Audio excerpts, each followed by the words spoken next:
গাজওয়াতুল হিন্দ। এই নামটা কি আপনারা শুনেছেন? গাজওয়াতুল হিন্দ কি? জি, আওয়াজ এত আস্তে কেন? মুসলমান আমি দাবি করব আর গাজওয়াতুল হিন্দের নাম আমি শুনবো না, এটা কি মুসলমানদের বৈশিষ্ট্য হতে পারে? জোরে বলেন। বরং গাজওয়াতুল হিন্দের নাম বলার সাথে সাথে তো আপনাদের দিলটা আনন্দে ভরে যাওয়ার কথা যে আল্লাহর নবী সাল্লাল্লাহু আলাইহি ওয়াসাল্লাম গাজওয়াতুল হিন্দ নামক একটি যুদ্ধের কথা, এটি যুদ্ধের ভবিষ্যৎবাণী আল্লাহর নবী সাল্লাল্লাহু আলাইহি ওয়াসাল্লাম করেছেন। গাজওয়াতুল হিন্দ এটি কি? গাজওয়াতুল হিন্দ হচ্ছে নবীজি সাল্লাল্লাহু আলাইহি ওয়াসাল্লামের একটি ভবিষ্যৎবাণী, যেখানে উল্লেখ আছে ভারতীয় উপমহাদেশে মুসলিম এবং অমুসলিমদের মধ্যে একটি যুদ্ধ সংঘটিত হবে, যাতে মুসলমানরা বিজয় লাভ করবে। জোরে বলেন সুবহানাল্লাহ। কার ভবিষ্যৎবাণী? জোরে বলেন। নবীজি সাল্লাল্লাহু আলাইহি সাল্লামের ভবিষ্যৎবাণী। এই যুদ্ধ সংঘটিত হবে, যুদ্ধের বিধানে বিজয় লাভ করবে কারা? মুসলমানরা। গাজওয়াতুল হিন্দ বলতে ইমাম মাহদী এবং ঈসা আলাইহিস সালাতু ওয়াস সালামের আগমনের কিছু আগে বা তার সমসাময়িক সময় এটি সংঘটিত হবে, কারণ হিন্দুস্তানে যুদ্ধ তো অনেক হয়েছে। অনেকে বলতে পারেন যে ইংরেজদের সাথেও তো যুদ্ধ হয়েছে, ইতিপূর্বে বহু যুদ্ধ হয়েছে, এখানে কি গাজওয়াতুল হিন্দ হয়ে গিয়েছে কিনা? যে না, এখানে গাজওয়াতুল হিন্দ সংঘটিত হয় নাই, তবে ভবিষ্যতে এটা হবে। কারণ আল্লাহর নবীর হাদিস যদি আমরা ভালোভাবে লক্ষ্য করি তাহলে দেখতে পাই গাজওয়াতুল হিন্দ এটা সংঘটিত হবে যে ইমাম মাহদী আলাইহিস সালাতু ওয়াস সালাম এবং ঈসা আলাইহিস সালাতু ওয়াস সালামের আগমনের আগে, অথবা তাদের সমসাময়িক সময় এটি সংঘটিত হবে। তাহলে ইমাম মাহদী এবং ঈসা আলাইহিস সালাতু ওয়াস সালামের সমসাময়িক যে একটি যুদ্ধ হবে, ওই যুদ্ধকে গাজওয়াতুল হিন্দ বলা হয়। যেমন গাজওয়া অর্থ হলো যুদ্ধ, গাজওয়া অর্থ কি? জোরে বলেন। যুদ্ধ। আর হিন্দ বলতে উপমহাদেশে তথা বাংলাদেশ, ভারত, পাকিস্তান, নেপাল, ভুটান, মালদ্বীপ, শ্রীলঙ্কাকে এটা বোঝানো হয় ইত্যাদি। তাই এই যুদ্ধের প্রেক্ষাপট নিয়ে নবীজি সাল্লাল্লাহু আলাইহি ওয়াসাল্লাম বলেছেন, মাজমাউজ জাওয়াইদের 7 নম্বর খণ্ড 348 নম্বর হাদিস।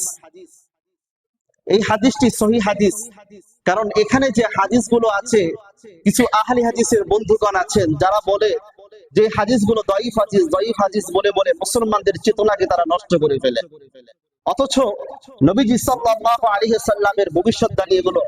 নবীজি সাল্লাল্লাহু আলাইহি ওয়াসাল্লাম উম্মাহকে সুসংবাদ দিয়েছেন। এই নবীজির এই সুসংবাদগুলো তারা দঈফ দঈফ বলে, বানানো বানানো বলে তারা উম্মাহের চেতনাকে তারা নষ্ট করে ফেলে। কথা বলেন ঠিক কিনা মুহতারাম হাজিরিন? তাহলে মাজমাউজ জাওয়াইদ এর 7 নম্বর খণ্ড 348 নম্বর হাদিস, এই হাদিসটি বর্ণনা করেছেন হযরত সুরাইম সুকুনি রাদিয়াল্লাহু তাআলা আনহু। عن سريم السكوني رضي الله تعالى عنه قال হযরত সুরাইম সুকুনি রাদিয়াল্লাহু তাআলা আনহু থেকে বর্ণিত, তিনি বলেন قال رسول الله صلى الله عليه وسلم, আল্লাহ রাসূল সাল্লাল্লাহু আলাইহি ওয়াসাল্লাম বলেন, লা তুকাতিলুনাল মুশরিকিন, ওয়া মা উম্মাতরা শোনো, তোমরা অবশ্যই অবশ্যই মুশরিকদের সাথে তোমরা যুদ্ধের সম্মুখীন হবে, তোমরা মুশরিকদের সাথে তোমরা লড়াই করবে, হাত্তা তুকাতিলা বাকিয়াতুকুমুদ দাজ্জাল আলা নাহরিন বিল আরদান। আল্লাহর নবী সাল্লাল্লাহু আলাইহি ওয়াসাল্লাম বলেন, এই হিন্দুস্তানের মধ্য থেকে এক দল লোক যারা মূর্তি পূজা করে তাদের বিরুদ্ধে যুদ্ধ করবে। যুদ্ধ করার পর কিছু অবশিষ্ট মুজাহিদ বাহিনী থেকে যাবে, তারা দাজ্জালের সাথে তারা লড়াই করবে। সুবহানাল্লাহ। কোথায় লড়াই করবে?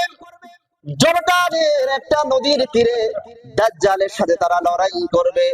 আনতুম শারকিয়াতু, আল্লাহর নবী সাল্লাল্লাহু আলাইহি ওয়াসাল্লাম বলেন, আনতুম শারকিয়া, ও আমার উম্মতরা শোনো, তোমরা কিন্তু পূর্ব দিকে তখন অবস্থান করবা। ওয়া হুম গরবিয়া, আর দাজ্জালের দল তারা কিন্তু অবস্থান করবে পশ্চিম দিকে। সুতরাং তোমরা পূর্ব দিকে অবস্থান নিবে, আর দাজ্জালের দল তারা পশ্চিম দিকে অবস্থান নিবে। এই হাদিসের বর্ণনাকারী বলেন ওমা আদরি আইনাল আরদালু ইয়াউমাইযিন মিনাল আরদ। বর্ণনাকারী বলেন সেদিন জর্দান কোথায় অবস্থিত হবে এই ব্যাপারে আমি জানি না। নবীজি সাল্লাল্লাহু আলাইহি ওয়াসাল্লাম এই হাদিসের মাঝে এটা বলেছেন যে হিন্দুস্তানের মুশরিকদের সাথে যারা মূর্তি পূজা করে তাদের সাথে একটা লড়াই হবে। এখান থেকে যে অবশিষ্ট মুসলিম বাহিনী, মুজাহিদ বাহিনী যারা বেঁচে যাবে, তারা দাজ্জালের সাথে জর্দানের একটা নদীর তীরে তারা তাদের সাথে লড়াই করবে, যে দাজ্জালের বিরুদ্ধে লড়াই করবে। আর ওই অবস্থায় তোমরা আমার উম্মতরা তোমরা কিন্তু পূর্ব দিকে তোমরা অবস্থান নিবা, দাজ্জাল তারা পশ্চিম দিকে তারা অবস্থান করবে। নাসাই শরীফের 6 নম্বর খণ্ড 3174 নম্বর হাদিস। এই হাদিসটি হলো হাসান, সহিহ হাসান। এই হাদিসটি বর্ণনা করেছেন হযরত আবু হুরায়রা রাদিয়াল্লাহু তাআলা আনহু। عن أبي هريرة رضي الله عنه قال আবু হুরায়রা রাদিয়াল্লাহু তাআলা আনহু থেকে বর্ণিত, তিনি বলেন ওয়া'দানা রাসূলুল্লাহ সাল্লাল্লাহু আলাইহি ওয়াসাল্লাম গাজওয়াতাল হিন্দ। আল্লাহ রাসূল সাল্লাল্লাহু আলাইহি ওয়াসাল্লাম আমাদেরকে গজওয়াতুল হিন্দের ওয়াদা করেছেন, আমাদের সাথে গজওয়াতুল হিন্দের ওয়াদা করেছেন। ফাইন আদরাকতুহা আনফিক ফিহা নাফসি ওয়া মালি। আবু হুরায়রা রাদিয়াল্লাহু তাআলা আনহু বলেন, আমি যদি এই গজওয়াতুল হিন্দ যদি আমি পেয়ে যাই, তাহলে আমি আমার জান মাল যা আছে সব আমি খরচ করব। সুবহানাল্লাহ। আমি আমার জীবনকে বিলিয়ে দিব এবং আমি আমার যত সম্পদ আছে সব এই যুদ্ধের জন্য আমি বিলিয়ে দিব। ওয়া ইন কুতিলতু, যদি আমি এই যুদ্ধের ময়দানের মধ্যে শহীদ হয়ে যাই, কুনতু আফদালাশ শুহাদা, তাহলে আমি হব শহীদদের মধ্যে সর্বশ্রেষ্ঠ শহীদ। সুবহানাল্লাহ।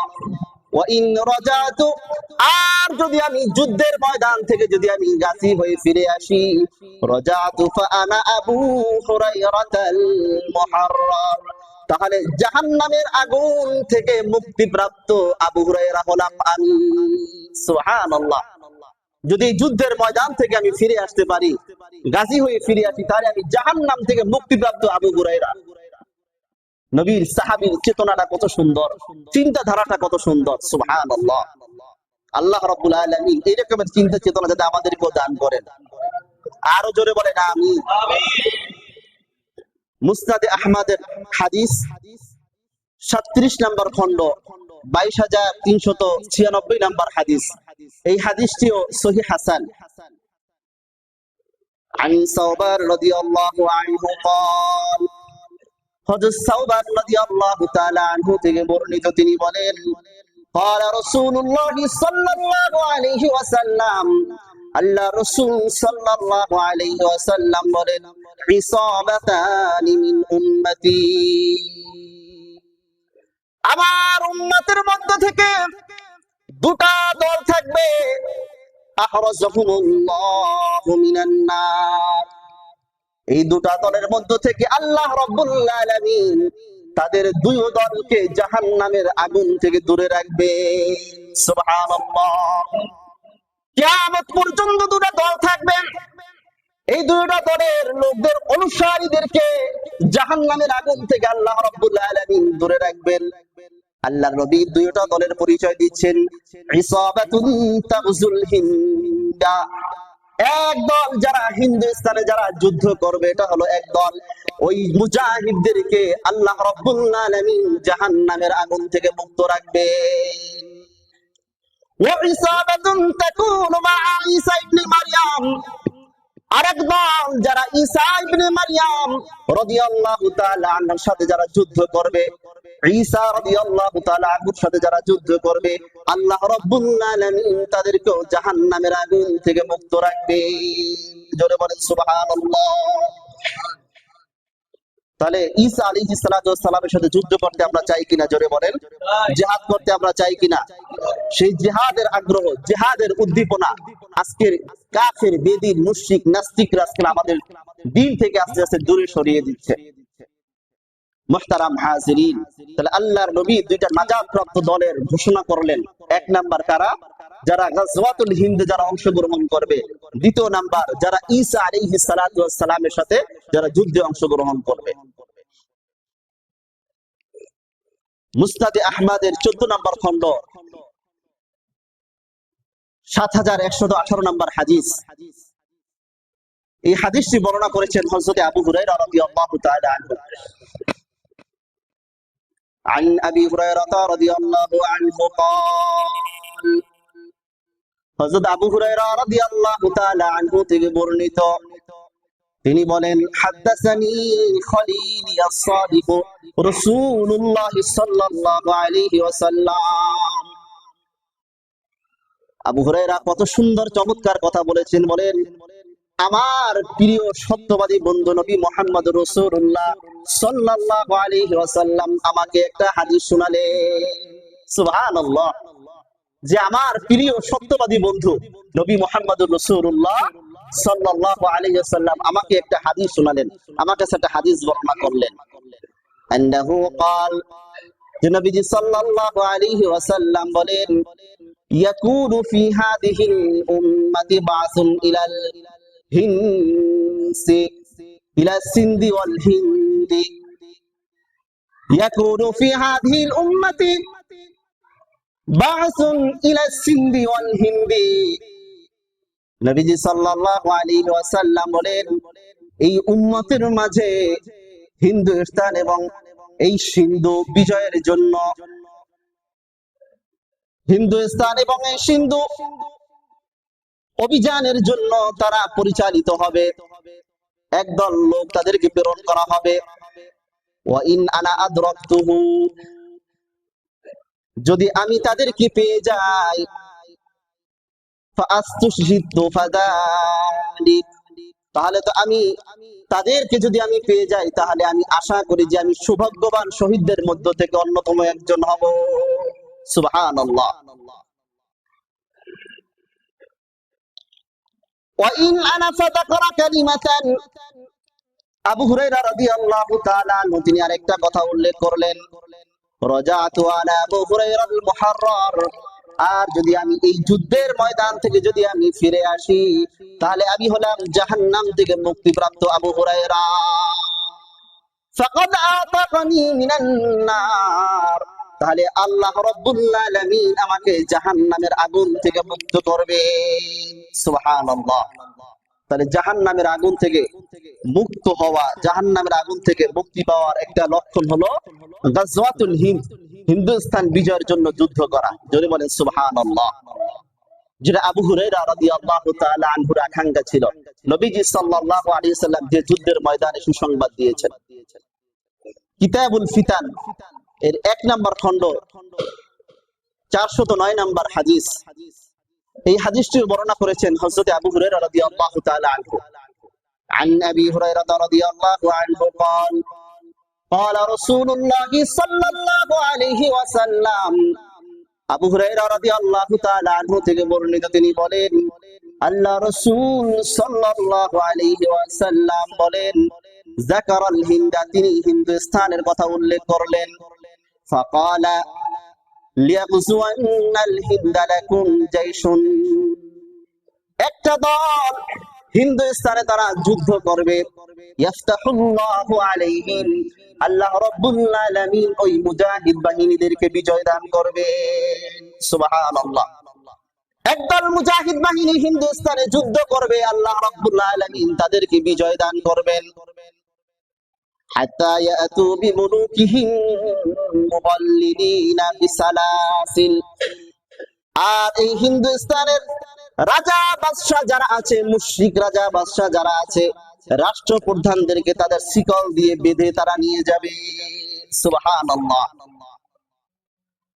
আর এই কাজ যারা করবে, আল্লাহর নবী সাল্লাল্লাহু আলাইহি ওয়াসাল্লাম বলেন, ইয়াগফিরুল্লাহু যুনুবাহুম, আল্লাহ রাব্বুল আলামিন তাদের পিছনের সব গুনাহগুলোকে maaf করে দিবে। হাত্তা ইয়াতু বিমুলুকিহিম মুগাল্লিলিনা বিসসালাসিল ইয়াগফিরুল্লাহু যুনুবাহুম ফায়ানসরিফুনা হিনা ইয়ানসরিফুন, তারা ফিরে যাবে।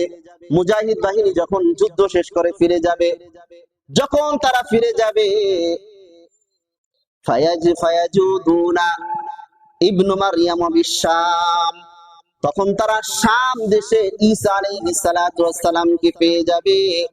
ফাকালা আবু হুরায়রা রাদিয়াল্লাহু আনহু, এই হাদিসটা যখন বর্ণনা করতেছিলেন আবু হুরায়রা রাদিয়াল্লাহু তাআলা আনহু তাকে বলেন, নবীজি সাল্লাল্লাহু আলাইহি ওয়াসাল্লামকে বলেন, ইন আনা আদরাকতু তিলকাল গাজওয়াতা, ওগো আল্লাহর রাসূল, আমি যদি ওই যুদ্ধের সময়টা যদি আমি পেয়ে যাই, আমি যদি ওই যুদ্ধের ময়দানের মধ্যে অংশগ্রহণ করতে পারি, বিআতুকুল্লা তারিকিন ফি ওয়াতালিদিন, তাহলে আমার নতুন পুরাতন যত সম্পদ আছে সব সম্পদ আমি এই যুদ্ধের জন্য বিক্রি করে দিব।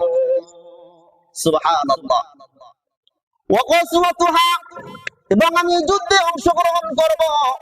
ফাইদা ফাতাহাল্লাহু আলাইনা, অতঃপর যদি আল্লাহ রাব্বুল আলামিন আমাদেরকে বিজয় দান করেন, ওয়ানসারাফনা, তখন আমি ফিরে যাব। ওয়া আনা আবু হুরায়রাতাল মুহাররার, জাহান্নাম থেকে মুক্তিপ্রাপ্ত একজন বান্দা হয়ে আমি আবু হুরায়রা ফিরে আসব। সুবহানাল্লাহ। ওয়া ইয়াকদুমুশ শাম, ওয়া ইয়াকদুমুশ শাম, যখন তিনি বলেন এরপর আমি শামে গিয়ে আমি ফায়াজিদু ফিহা ঈসা ইবনে মারইয়াম, ঈসা ইবনে মারইয়ামের সাথে আমি মিলিত হব। ফালা আহরাসান্না, আমার খুব আকাঙ্ক্ষা হলো আন আদনু মিনহু, যে আমি ঈসা ইবনে মারইয়াম রাদিয়াল্লাহু তাআলা আনহুর কাছে আমি চলে যাব। ফাআখবারাহু, এবং আমি তাকে খবর দিব, আন্নী কদ সহিতুকা ইয়া রাসূলুল্লাহ, ওগো ঈসা ইবনে মারইয়াম শোনো, আমি কিন্তু আল্লাহ রাসূল সাল্লাল্লাহু আলাইহি ওয়াসাল্লামের সংসর্গপ্রাপ্ত একজন সাহাবী। জোরে বলেন সুবহানাল্লাহ। আবু হুরায়রা বলেন যে আমি যদি ঈসা ইবনে মারইয়ামকে তখন আমি পেয়ে যাই, আমি তার কাছে চলে যাব, তার কাছে গিয়ে বলবো আমি কিন্তু রাসূলুল্লাহ সাল্লাল্লাহু আলাইহি ওয়াসাল্লামের সোহবত প্রাপ্ত একজন সাহাবী, এই কথাটা আমি তাকে বলবো। যখন এই কথাটা তিনি বলতেছিলেন আবু হুরায়রা, ফাকালা তাবাসসামা রাসূলুল্লাহ সাল্লাল্লাহু আলাইহি ওয়াসাল্লাম, আল্লাহ রাসূল তার কথা শুনে মুস্কি হেসে দিলেন। ওয়া দাহিকা, আল্লাহর নবী হেসে দিলেন, তার দাঁতগুলো বের হয়ে গেল, এমন ভাবে হেসে দিলেন। সুম্মা ক্বালা হাইহাতা হাইহাতা, অতঃপর নবীজি সাল্লাল্লাহু আলাইহি ওয়াসাল্লাম বলেন, আবু হুরায়রা, তুমি কিভাবে এই যুদ্ধে অংশগ্রহণ করবা সেটা তো এখনো অনেক দূরে, অনেক দূরে। আবু হুরায়রা রাদিয়াল্লাহু তাআলা আনহু কেমন আকাঙ্ক্ষা ছিল, আর আমাদের দিলের ভিতরে কেমন আকাঙ্ক্ষা। কিতাবুল ফিতানের 1 নম্বর খণ্ড 409 নম্বর হাদিস, এই হাদিসটি বর্ণনা করেছেন হযরত কাআব রাদিয়াল্লাহু তাআলা আনহু থেকে। হযরত কাআব রাদিয়াল্লাহু তাআলা আনহু থেকে বর্ণিত, তিনি বলেন, ইয়াবআসু মালাকুন ফি বাইতুল মাকদিস, বাইতুল মুকদ্দাসে একজন বাদশা জাইশান, এমন একটা দল, এমন একটা বাহিনী প্রেরণ করবেন। বাইতুল মুকদ্দাস থেকে হিন্দুস্তানে একজন বাদশা একদল বাহিনী হিন্দুস্তানে প্রেরণ করবে। জাইশান ইলাল হিন্দি ফায়াফতাহুহা, তখন এই হিন্দুস্তান তারা বিজয় করবে, ওই বাহিনী, ওই মুজাহিদ দল তারা বিজয় করবে। ফায়াতুনা আরদাল হিন্দ, আর এই বাইতুল মুকদ্দাসের এই বাহিনীটা তারা পুরা হিন্দুস্তানের উপর তারা বিজয় লাভ করবে। ওয়ায়াখুযু কুনুজাহা, আর হিন্দুস্তানের যত সম্পদ আছে, কাফেরদের যত সম্পদ আছে, এগুলো নিয়ে তারা পুরা বাইতুল মুকদ্দাসকে তারা সাজিয়ে রাখবে। সুবহানাল্লাহ। বাইতুল মুকদ্দাস এগুলো সব তারা সাজিয়ে রাখবে। ফায়ুসাইয়িরুহা যালিকাল মালিকু হিলিয়াতান লিবাইতিল মাকদিস, নবীজি সাল্লাল্লাহু আলাইহি ওয়াসাল্লাম বলেন, এই বাইতুল মুকদ্দাসের যে বাহিনীগুলো আছে, এরা এই হিন্দুস্তানের যত বাদশা আছে, যত জালিম বাদশা, তাদেরকে শিকল দিয়ে বেঁধে এরপর তারা বেঁধে রাখবে। ওয়ায়াকদিমু আলাইহি যালিকাল জাইশ, আর এরপরে ওই বাহিনীটা বিমুলুকিল হিন্দি মুগলাকিন, এই বাহিনীদেরকে শিকলবদ্ধ করে বাদশার কাছে সবগুলোকে হাজির করবে। সুবহানাল্লাহ। বাইতুল মুকাদ্দাসের যে বাদশা থাকবে, ওই বাদশা আমিরুল মুমিনিনের কাছে সবগুলোকে তারা হাজির করবে। ওয়াফতাহু লাহু মা বাইনাল মাশরিকি ওয়াল মাগরিব। আর এই হিন্দুস্তানের উপরে যে বাহিনীরা বিজয় লাভ করবে, এদের বিজয় শুধু ওখানের মধ্যে এটা সীমাবদ্ধ থাকবে না, এরা পূর্ব থেকে পশ্চিম, উত্তর থেকে দক্ষিণ সব তারা বিজয় করে ফেলবে। ইসলামের পতাকা তখন উঠতে থাকবে। জোরে বলেন সুবহানাল্লাহ। ওয়ায়াকুনু মাকামুহুম ফিল হিন্দি ইলা খুরুজিদ দাজ্জাল। আর তাদের অবস্থানটা হবে, এই বাহিনীর অবস্থানটা হবে, যারা হিন্দুস্তান বিজয় করবে তাদের হিন্দুস্তানের ভিতরে তাদের অবস্থান হবে। আর এটা দাজ্জাল বের হওয়ার আগ পর্যন্ত তারা এখানে অবস্থিত করবে। এটা জোরে বলেন সুবহানাল্লাহ। এই জন্য এই হিন্দুস্তান থেকে ইসলামকে যত মানুষ মিটিয়ে দিতে চাবে, এরা কেউ মিটিয়ে দিতে পারবে না। কথা বলেন ঠিক কিনা? হিন্দুস্তান থেকে আল্লাহর নবী সাল্লাল্লাহু আলাইহি ওয়াসাল্লামের ভবিষ্যৎবাণী, আল্লাহর নবী শেষ জামানা সম্পর্কে দুইটা ভবিষ্যৎবাণী করেছেন। এক নাম্বার, আল্লাহর নবী সাল্লাল্লাহু আলাইহি ওয়াসাল্লামের হাদিসগুলো যদি আমরা তালাশ করে দেখতে পাই, নবীজি সাল্লাল্লাহু আলাইহি ওয়াসাল্লাম বলেছেন খোরাসান থেকে একটা কালো অশ্ববাহী পতাকাবাহী একটা দল তৈরি হবে, যে দলটা ইমাম মাহদী আলাইহিস সালাতু ওয়াস সালামের সাথে যুদ্ধে তারা অংশগ্রহণ করবে। আর এই দলের উত্থান যখন হবে, পৃথিবীর কোন পরাশক্তি তাদেরকে পরাজিত করবে না, বরং দিনে দিনে দিনে দিনে তাদের সংখ্যা দিনে দিনে আস্তে বাড়তেই থাকবে। কিন্তু আজকের আমরা যদি দেখি, খোরাসান সেই পাহাড়টা কোথায়? আফগানিস্তানের মধ্যে। আফগানিস্তানে তালেবানদের উত্থান হয়েছে। তালেবানদের হাতে কাদের পরাজয় ঘটেছে? বিশ্বের সুপার পাওয়ার আমেরিকার পরাজয় তাদের হাতে ঘটেছে। কথা বলেন ঠিক কিনা? আজকের তালেবানদেরকে এই আমেরিকার সুপার পাওয়ার এবং নেটো যা কিছু আছে, এরা 30টা দেশের উপরে নেটোর সদস্য আছে, এরা মিলে তালেবানদেরকে, মুসলমানদেরকে তারা দমিয়ে রাখতে পারে নাই। মুসলমানরা একবার যখন সেই আল্লাহর কালিমা খচিত পতাকা যখন উত্তোলন করেছে, এই পতাকা আর কেউ কোনোদিন নিচে নামাতে পারবে না। কথা বলেন ঠিক কিনা? মুসলমানদের এই কালিমার খচিত পতাকা এটা উড়তেই থাকবে, এটা উড়তেই থাকবে। এখনো আমাদের বাংলাদেশে এমন একটা অবস্থা ছিল, কালিমার পতাকা হাতে তুলবো তো দূরের কথা, মুখে বলাটাও আমাদের জন্য এটা কষ্টসাধ্য ছিল। কিন্তু আজকের কালিমাবাহী পতাকা আজকের সবার হাতে হাতে, কালিমার সে আওয়াজ আজকের সবার মুখে মুখে। এখন মানুষ একটা জিনিসই চায়, সেটা হলো আল্লাহর জমিনে আল্লাহর খেলাফত ব্যবস্থা চায়। কথা বলেন ঠিক কিনা? কারণ মানুষ অতীত থেকে শিক্ষা নিয়েছে, এই তন্ত্র মন্ত্র এর পিছনে কোনোদিন শান্তি আসতে পারে না। এই তন্ত্র মানুষের তৈরিকৃত আইন দিয়ে মানুষের মধ্যে কোনোদিন শান্তি প্রতিষ্ঠিত করা যাবে না। যদি আল্লাহর জমিনে শান্তি প্রতিষ্ঠিত করতে হয়, তাহলে একমাত্র আল্লাহর রাজ দিয়ে শান্তি প্রতিষ্ঠিত করতে হবে। কথা বলেন ঠিক কিনা? সেটা কোন আল্লাহর জমিনে যারা শান্তি প্রতিষ্ঠিত করবে, যারা আল্লাহর জমিনে আদর্শবান মানুষ হবে, তারা হবে ওই সমস্ত ব্যক্তি যারা আল্লাহর নবীর আদর্শ রেখে চলবে। এটা সম্মানিত হাজিরিন, আমাদের জন্য বড় আফসোস জাগে এটা, যখন আমরা কোরআন সুন্নাহর পক্ষে কোনো কথা বলি, তখন অনেকে আবার ধারণা করে এগুলো রাজনৈতিক আওয়াজ। কিসের আওয়াজ? এটা রাজনৈতিক আওয়াজ। আবার অনেকে আছে, যদি একটু কোরআন সুন্নাহর পক্ষে জোরালো কথা বলে, মানে হুজুর তো অমুক দলের লোক, হুজুর তো জামাতের লোক, অমুক দলের লোক। এই যে একটা দলের লোগো লাগিয়ে দেওয়া, একটা দলের সাথে খাস করা, এটা কিন্তু যারা লাগাচ্ছেন আমার উপর এটা জুলুম করছে না তারা। কারণ আমি রাজনীতিক, যারা গণতন্ত্রের বিশ্বাসী, যারা, আমি কোনো দল করি না, আমি কোনো আওয়ামী লীগ করি না, বিএনপি করি না, জামাত করি না, কোনো দলে আমি করি না। আমার মুসল্লি সবাই, যে আওয়ামী লীগ করে সেও আমার মুসল্লি, যে বিএনপি করে সেও আমার মুসল্লি, যে জামাত করে সেও আমার মুসল্লি, যে অন্যান্য দল করে সেও আমার মুসল্লি। আমার সাথে কারোর সাথে কোনো বিদ্বেষ নাই। আমি কেন আমার মুসলমান ভাইয়ের সাথে আমি বিদ্বেষ রাখবো? আমি তো আছি দ্বীনের তাওহীদের দাওয়াত দিব। আমার বন্ধু তো হবে ওই ব্যক্তি যে তাওহীদ পন্থী, যে কালিমা বিশ্বাস করে, যে আল্লাহ রাসূলকে বিশ্বাস করে, সে আমার বন্ধু। মুসলমানদের সাথে আমার কিসের শত্রুতা? আমার শত্রুতা তো হবে ওই সমস্ত ব্যক্তিদের সাথে যারা কাফির, মুশরিক, বেদীন। কথা বলেন ঠিক কিনা?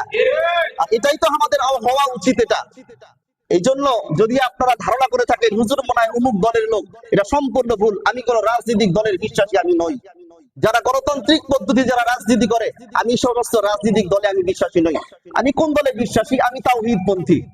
আমি আল্লাহর রাসূল সাল্লাল্লাহু আলাইহি ওয়াসাল্লাম যেভাবে রাষ্ট্র পরিচালনা করেছেন, আল্লাহ রাব্বুল আলামিন কুরআনুল কারীমের ভিতরে যেভাবে আদেশ করেছেন, আমি ওই রকমের তরিকায় আমি বিশ্বাসী। এটা সম্মানিত হাজিরিন, তাহলে নবীজি সাল্লাল্লাহু আলাইহি ওয়াসাল্লাম তিনি আমাদেরকে যে ভবিষ্যৎবাণী করেছেন যে খোরাসান থেকে একটা কালো পতাকাবাহী বের হবে, একটা দল বের হবে, এরা দিনে দিনে দিনে দিনে এদের পাওয়ার আস্তে আস্তে বাড়তে থাকবে। আর এখন অবস্থাটা এমন হয়েছে, তারা সারা বিশ্বের জন্য মডেল হয়ে গিয়েছে। কথা বলেন ঠিক কিনা? এতদিন পর্যন্ত ফিলিস্তিনের মুসলমানরা মার খেয়েছে, যখন হামাসের আবির্ভাব ঘটেছে এখন ইহুদিরা তারা পালাতে বাধ্য হয়েছে। কথা বলেন ঠিক কিনা? সালাউদ্দিন আইয়ুবী রাহমাতুল্লাহি আলাইহি সেই ফিলিস্তিনের মাটিকে তিনি পাক করেছিলেন। এরপরে মুসলমানরা বাইতুল মুকদ্দাস, মুসলমানদের প্রথম কিবলাকে তারা হারিয়েছে। আবার ইনশাআল্লাহ আবার বাইতুল মুকদ্দাস মুসলমানরা আবার বিজয় করবে, ওখানে ইনশাআল্লাহ কালিমা খচিত পতাকা উড়বে, আবার আল্লাহর কালিমার পতাকা ইনশাআল্লাহ উড়বে। মুসলমানদেরকে বিশ্ব থেকে কেউ কোনোদিন এটা দুলিশাত করতে পারবে না, মুসলমানদেরকে কেউ কোনোদিন এটা নিঃশেষ করতে পারবে না। কথা বলেন ঠিক কিনা? সম্মানিত হাজিরিন, আল্লাহর নবী সাল্লাল্লাহু আলাইহি ওয়াসাল্লামের আরেকটা ভবিষ্যৎবাণী, নবীজি সাল্লাল্লাহু আলাইহি ওয়াসাল্লাম বলেছেন এই দুনিয়ার ভিতরে আরেকটা শেষ জমানার একটা জিনিস ঘটবে, যাদের হাতে আল্লাহ রাব্বুল আলামিন পুরা দুনিয়ার কালিমা খচিত পতাকা উড়াবেন। এটা হলো এই ভারতবর্ষে একটা লড়াই হবে। সেই লড়াইয়ের মধ্যে কিছু মানুষ থাকবে ইমানদার, আর কিছু মানুষ থাকবে কুফরিতে বিশ্বাসী, কিছু মানুষ থাকবে ইমানে বিশ্বাসী তাওহীদ পন্থী, আর কিছু মানুষ থাকবে কুফরে বিশ্বাসী। তাদের সাথে লড়াই হবে, হক আর বাতিলের লড়াই হবে। এই ভারতবর্ষে নবীজি সাল্লাল্লাহু আলাইহি সাল্লামের ভবিষ্যৎবাণী করেছেন এই ভারতবর্ষে একটা লড়াই হবে। সেই লড়াইয়ের মধ্যে কিছু মানুষ থাকবে ইমানদার, আর কিছু মানুষ থাকবে বেঈমান। ইমানদারের সাথে বেঈমানদের লড়াই হবে। এই ভারতবর্ষে একটা লড়াই হবে, কিছু মানুষ থাকবে মুসলমান, মুসলমানদের সাথে মুশরিকদের লড়াই হবে, মুক্ত পুরুষদের বিরুদ্ধে তাদের লড়াই হবে। এই ভারতবর্ষে যে লড়াই হবে, নবীজি সাল্লাল্লাহু আলাইহি সাল্লামের ভবিষ্যৎবাণী যে ভারতবর্ষে যে লড়াই হবে, তাওহীদবাদী কিছু মুসলমান থাকবে, আর শিরিকবাদী মুসলমানদের বিরুদ্ধে তাদের তাওহীদবাদী মুসলমানদের লড়াই হবে।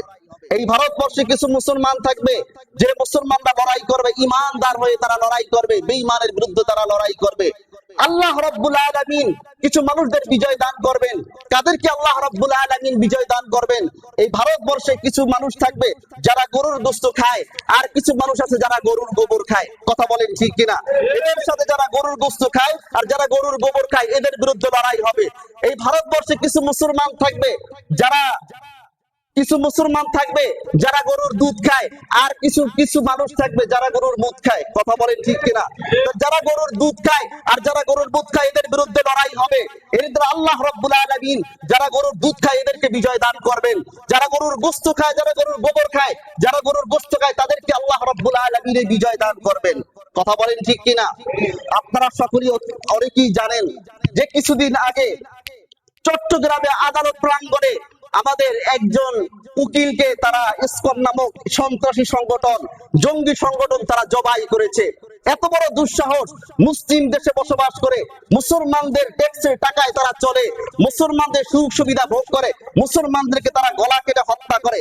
আমরা যদি চাইতাম মুহূর্তের ভিতরে ওদের ফিনিশ করে দিতে পারতাম, কিন্তু না। প্রতিশোধ আমরা এখন নেব না, প্রতিশোধ দিব আমরা গাজওয়াতুল হিন্দে, প্রতিশোধ হবে দিল্লিতে। কথা বলেন ঠিক কিনা?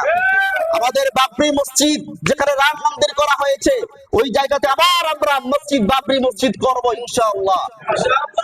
তারা যতই ইসলামকে মিটিয়ে দিতে চায়, ইসলামকে তারা মিটিয়ে দিতে পারবে না এই জমিন থেকে। এই জমিনে ইনশাআল্লাহ তাওহীদবাদীদের কালিমার পতাকা উড়বে। কথা বলেন ঠিক কিনা?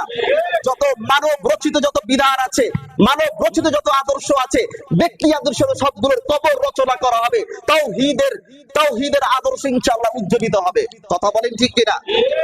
সম্মানিত হাজিরিন, এই জন্য আপনার আমার সতর্ক থাকতে হবে। আপনার আমার চতুর্দৃষ্টি আমাদের রাখতে হবে। আমাদের চারপাশে শত্রুতে আমাদের ভরা। এখন অবস্থাটা এমন হয়েছে, নিজের ব্যক্তিত্ব টিকানোর জন্য, নিজের দলকে টিকানোর জন্য, নিজের নেতা নেত্রীকে টিকানোর জন্য মুসলমান হিন্দুদের পরিতা পরে হিন্দুদের সাথে আন্দোলন করে। কি বলেন, আছে কি নাই? এরকমের নাম করা মুসলমানদের অভাব নাই। এখন বর্তমান বাংলাদেশের জন্য সব থেকে আক্রমণাত্মক এবং জঙ্গি সংগঠন, উগ্রবাদী সংগঠন হলো ইসকন নামক সংগঠন।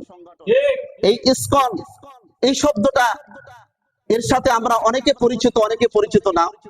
যেমন ইসকন এটা international society for Krishna conjunction, এটা হলো তার মূল শব্দটা, এটা যার অর্থ হলো যে আন্তর্জাতিক কৃষ্ণ ভাবা মিলিত সংঘ। এটি যদিও ভারত থেকে আজকের বলছে যে ইসকন হিন্দুদের একটা ধর্মীয় সংগঠন, এটা তারা, কিন্তু আসলে এটা মূলত ভারতে এটা প্রতিষ্ঠিত হয় নাই। এই ইসকন নামক সংগঠনটি 1966 সালে নিউ ইয়র্কের শহরে যে অবয়ন চরানা বিন্দ নামক একজন ব্যক্তি এটি প্রতিষ্ঠিত করেন। সে ছিল একজন খ্রিস্টান ধর্মের বিশ্বাসী এবং সে চিন্তা করলো যে হিন্দুদের মধ্যে একটা সংস্কার প্রয়োজন। এই জন্য বিভিন্ন জায়গাতে যারা মূলধারার হিন্দু আছে, এই হিন্দুদের মন্দিরগুলোকে তারা ইসকন মন্দির নামে তারা প্রতিষ্ঠিত করছে। যাই হোক, এগুলো আমাদের আলোচ্য বিষয় নয়, এগুলো জানার জন্য বললাম। এটি হিন্দু বেশধারী ইহুদিদের একটি অঙ্গ সংগঠন। এদেরকে ইহুদিরা পরিচালনা করে। বাংলাদেশ গোয়েন্দা সংস্থার গবেষণা থেকে যেটা উঠে এসেছে, এবং এটি একটি জঙ্গি সংগঠন এবং ধর্মীয় দাঙ্গা সৃষ্টি করে তারা। তাদের উদ্দেশ্য সারা বিশ্ব থেকে মুসলিম মুক্তিকরণ। জোরে বলেন নাউজুবিল্লাহ। আমি আমার দীর্ঘদিনের গবেষণা থেকে আমি কিছু বিষয় আপনাদের সামনে আমি পেশ করছি।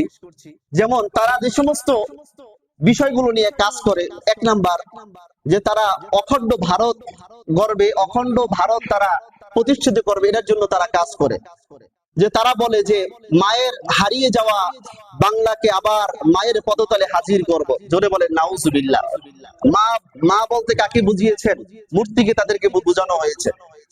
এরপরে তারা আরো বলে যে বাংলাদেশে যত উস্কানিমূলক ধর্মীয় অনুষ্ঠান তারা পালন করে, যেমন তাদের অনুষ্ঠানগুলোর মধ্যে দেখবেন বিভিন্ন ভাবে মুসলমানদের ব্যক্তিত্বে যাতে আঘাত লাগে ওই সমস্ত কাজগুলো তারা করে। যেমন ইতিপূর্বে আপনারা দেখেছেন যে ছোট ছোট মাসুম বাচ্চাদেরকে তারা হরে কৃষ্ণ হরে রাম বলে তারা খিচুড়ি খাওয়িয়েছে। আপনারা সবাই দেখছেন না এগুলো? এটা কি মুসলমানদের সন্তান? যে আমার সন্তানের আমার ডান কানে আজান বাম কানে ইকামত দেওয়া হয়েছে, আমার মুসলমানদের সর্বপ্রথম বলি যে লা ইলাহা ইল্লাল্লাহু মুহাম্মাদুর রাসূলুল্লাহ ছিল, আর আমার ওই মুসলিম সন্তানের মুখে একটা খাবার তুলে দিবে হিন্দুদের স্লোগান দিয়ে, এটা কি এটা মুসলমান বরদাস্ত করতে পারে? জোরে বলেন। তাহলে তাদের এই যত অনুষ্ঠানগুলো হলো যে উস্কানিমূলক ধর্মীয় অনুষ্ঠান তাদের পালন করা, যার উদ্দেশ্য হলো একটা সাম্প্রদায়িক দাঙ্গা সৃষ্টি করা। এরপরে 3 নাম্বার, বাংলাদেশে যত মসজিদ আছে মসজিদগুলোতে সাম্প্রদায়িক হামলা করা।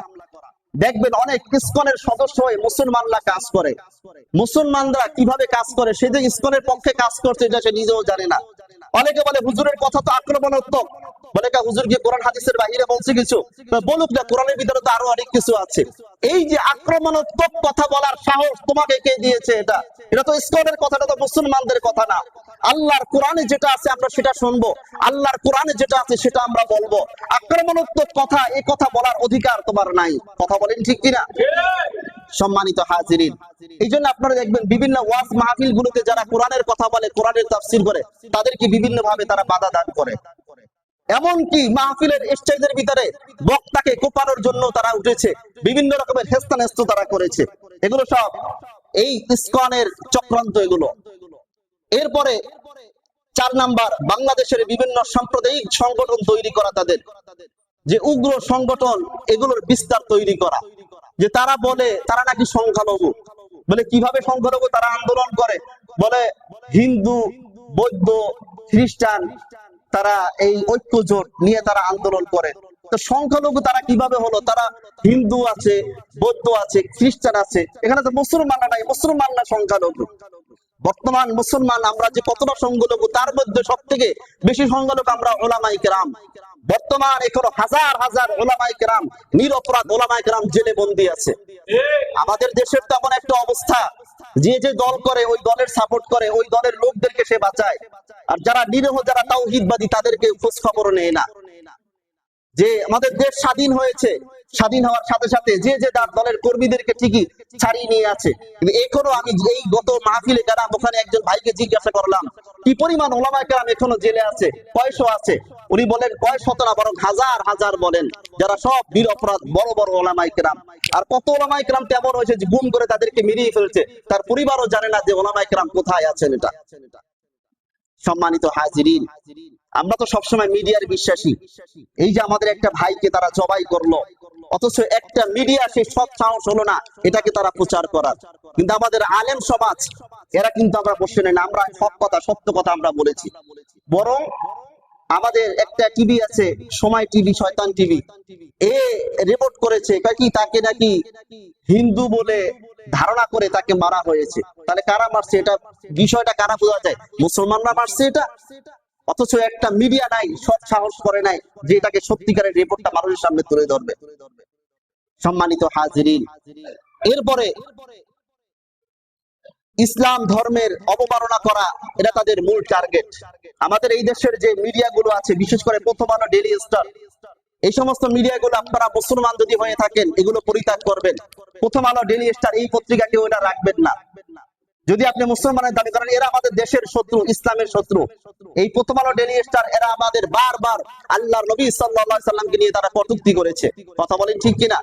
তখন আমাদের হাত বাঁধা ছিল, মুখ বাঁধা ছিল, তখন কথা বলতে পারি নাই। এখন তো আমরা স্বাধীনতা অর্জন করেছি, এখন কথা বলতে কোনো সমস্যা নাই। কথা বলেন ঠিক কিনা? সম্মানিত হাজিরিন, এরপরে এই ইসকনের আরেকটা টার্গেট হলো ইসলাম ধর্মকে তারা অবমাননা করা। তাদের মূল টার্গেট যারা অনলাইনের মধ্যে বিভিন্ন জায়গাতে যারা ইসলামকে বেশি অবমাননা করে, এর মধ্যে 90% লোক হলো বিধর্মীদের মধ্যে, নাস্তিকদের মধ্যে 90% লোক হলো ইসকনের সদস্য। এরা আল্লাহর নবীকে নিয়ে কটূক্তি করে, মসজিদ মাদ্রাসাকে নিয়ে কটূক্তি করে, আল্লাহর নবীর আদর্শকে নিয়ে কটূক্তি করে, নবীর চরিত্র নিয়ে তারা কটূক্তি করে। এবং তাদের আরেকটাই হলো, দাঙ্গা লাগানোর একটাই হলো যে তারা তো দাবিও করছে এটা বাইতুল মুকাররম মসজিদের নিচেও নাকি মন্দির পাওয়া গেছে। জোরে বলেন নাউজুবিল্লাহ। এবং আপনার পুরান ঢাকাতে কিছু মসজিদের কথা দাবি করেছে যে ওই মসজিদের নিচে নাকি মন্দির পাওয়া গেছে, মসজিদ ভেঙে মন্দির করা হবে। জোরে বলেন নাউজুবিল্লাহ। সম্মানিত হাজিরিন, তাহলে এই রকমের উস্কানি দেওয়া, যে ইসলাম ধর্মের অবমাননা করা, এটা হলো তাদের মূল টার্গেট। এরপরে তাদের আরেকটাই হলো ফাঁদ, হলো তারা গেরুয়া প্রেমের ফাঁদ নামে তাদের একটা প্ল্যান আছে, যে এটা হলো তাদের এইভাবে তারা ষড়যন্ত্র চালায়। তাদের ষড়যন্ত্রের মূল সুরাতটা হলো, মুসলিম নারীদেরকে বলে আমি মুসলিম হতে চাই। সে মুসলিম হবে, কোনো পুরুষের কাছে যায় না, কোনো আলেমদের কাছে যায় না। কার কাছে যায়? যুবতী মেয়েদের কাছে যায় যে আমি মুসলিম হতে চাই। এরপর তাদের সাথে সম্পর্ক করে, তাদের সাথে অনৈতিক কাজ করে, এগুলো ভিডিও ধারণ করে এরপরে তাদেরকে বাধ্য করে যে তুমি আমাদের হিন্দু ধর্ম গ্রহণ করো। জোরে বলেন নাউজুবিল্লাহ। এবং হিন্দু ধর্ম গ্রহণ করার জন্য সে তাকে চাপাচাপি করে, অথবা তাকে ভারতে পাচার করে দেয়, অথবা খারাপ জায়গায় তাকে বিক্রি করে দেয়। আর এগুলোতে যদি সে রাজি না হয়, তখন সুযোগ বুঝে তাকে খুনের মতো জঘন্য অপরাধ তারা করে ফেলে। এগুলো তারা কেন করে? তাদের ধারণা কি? তাদের ধারণা হলো যে তারা মুসলিম জনসংখ্যা হ্রাস করে হিন্দু জনসংখ্যা তারা বৃদ্ধি করবে। জোরে বলেন নাউজুবিল্লাহ। মুসলিমদের উপর তারা কর্তৃত্ব জ্ঞাপন করবে। এই জন্য দেখবেন যত উপরে পর্যায়ে যত পোস্ট আছে সবগুলোতে হিন্দু বসানো। এটা ইসকনের একটা প্ল্যান প্রোগ্রাম। তারা মুসলমানদের উপরে কর্তৃত্ব জ্ঞাপন করবে, এরা মুসলমানদের উপরে কর্তৃত্ব খাটাবে। এরা ইতিপূর্বে যেগুলো তারা করেছে এটা। এরপরে তারা আরো এটা মনে করে যে যদি আমরা এভাবে হিন্দু মেয়েদেরকে ভাবে আমরা শেষ করতে পারি, তাহলে এতে আমাদের পাপ মোচন হবে এবং বাংলাদেশ এটা হিন্দু রাষ্ট্র বানিয়ে আমাদের জন্য সহজ হবে, অথবা অখণ্ড ভারত আমাদের জন্য বানানোটা আমাদের জন্য সহজ হবে। অর্থাৎ অখণ্ড ভারত মানে হলো তারা রাম রাজ্য তৈরির জন্য তারা প্রচেষ্টা চালাবে। জোরে বলেন নাউজুবিল্লাহ। আর সর্বশেষ যেটা, তাদের আলাদা পতাকাও আছে, গেরুয়া পতাকা আছে। যে কিছু কাল দেখা গিয়েছে যে তা বাংলাদেশের পতাকাকে তারা অবমাননা করে গেরুয়া পতাকা তারা উত্তোলন করেছে।